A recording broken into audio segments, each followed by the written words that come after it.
Setelah dari saldo sini kan kita masuk ke kolom penyesuaian. Nah, kalau kolom penyesuaian itu iya, oke, nanti bisa tanya di inbox.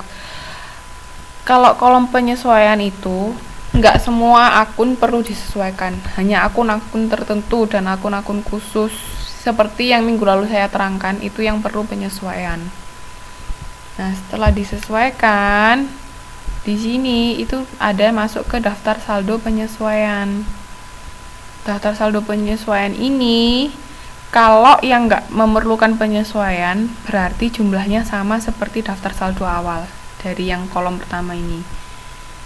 Tapi kalau ada akun yang memerlukan penyesuaian berarti jumlah dari daftar saldo ini dikurangi penyesuaian ataupun ditambah tergantung nanti akunnya seperti apa yang kita catat, baru masuk di sini. Itu namanya daftar saldo penyesuaian. Paham sampai sini? Daftar saldo penyesuaian itu jadi jumlah dari daftar saldo dan kolom penyesuaian. Itu namanya daftar saldo penyesuaian. Sampai sini paham? Ada yang mau ditanyakan?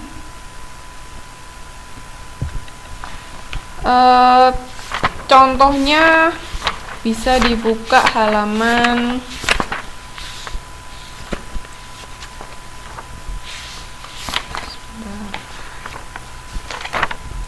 halaman 3.10.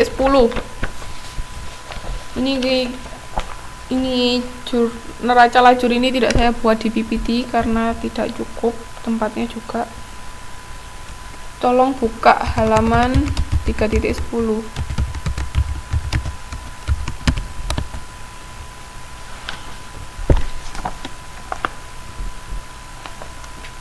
Bisa dilihat semua di sini ya.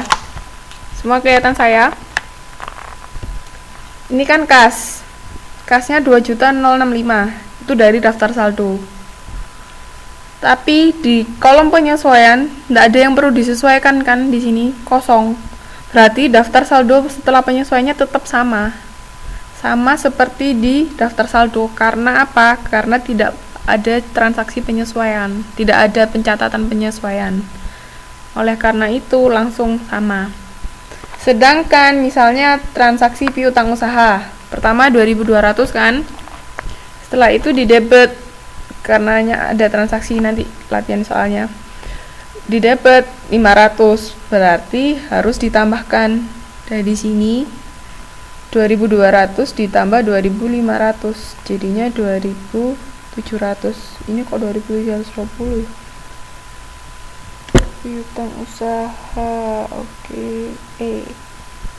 Salah ini harusnya cuma 2.700, nggak pakai 20 ya, ini cuma 2.700. Nah, itu kan beda antara daftar saldo di sini sama daftar saldo penyesuaian, beda karena perlu penyesuaian. Paham ya sampai sini? Sampai sini paham?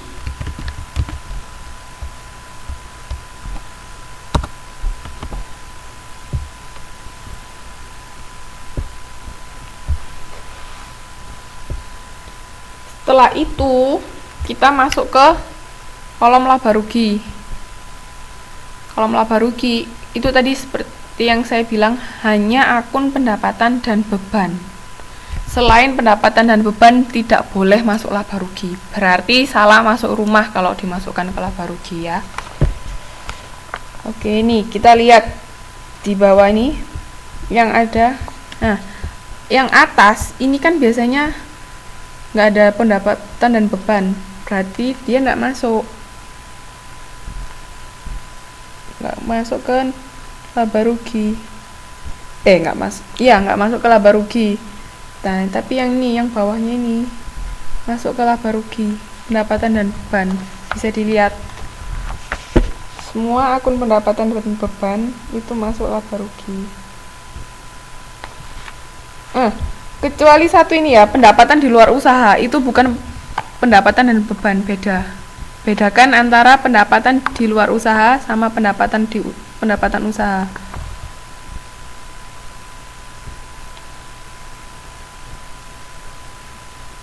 Oke, paham? Ada yang ditanyakan sampai sini?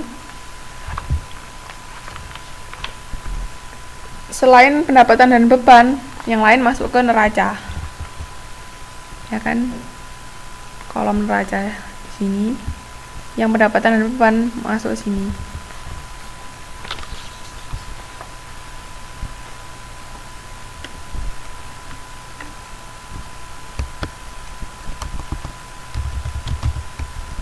Nanti bisa lihat rekaman YouTube, Mbak.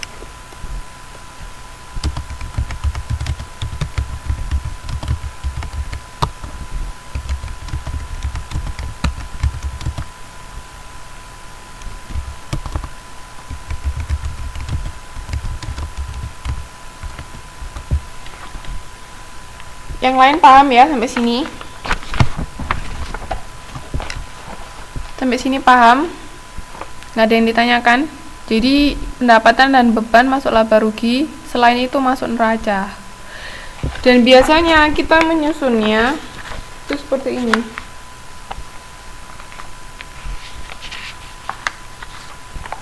Ini kan akun dari daftar saldo. Dari daftar saldo ini.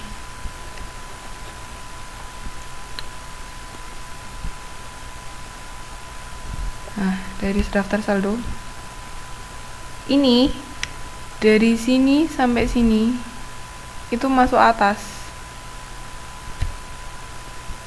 sini, sedangkan mulai sini, mulai pendapatan dan beban ini masuk ke agak di bawahnya, agak ke bawah sedikit caranya. Terus yang ini tuh akun-akun tambahan untuk penyesuaian. Kan kalau kita bikin penyesuaian kan pasti ada akun tambahan kan, seperti yang minggu lalu saya berikan contohnya. Nah, akun tambahannya itu dimasukkan di bawahnya lagi. Di sini kan cuma sampai biaya lain-lain. Lihat, sampai biaya lain-lain itu cuma sampai sini. Macam-macam biaya. Kalau di sini tulisannya macam-macam biaya. Nah, di bawahnya lagi ini tuh akun penyesuaian.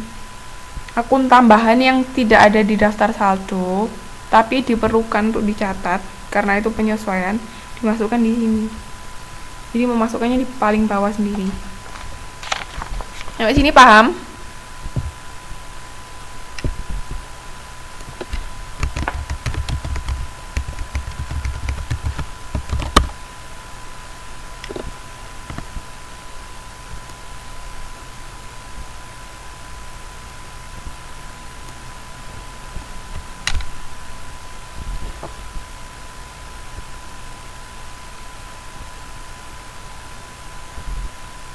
Ada yang mau ditanyakan? Kalau nggak ada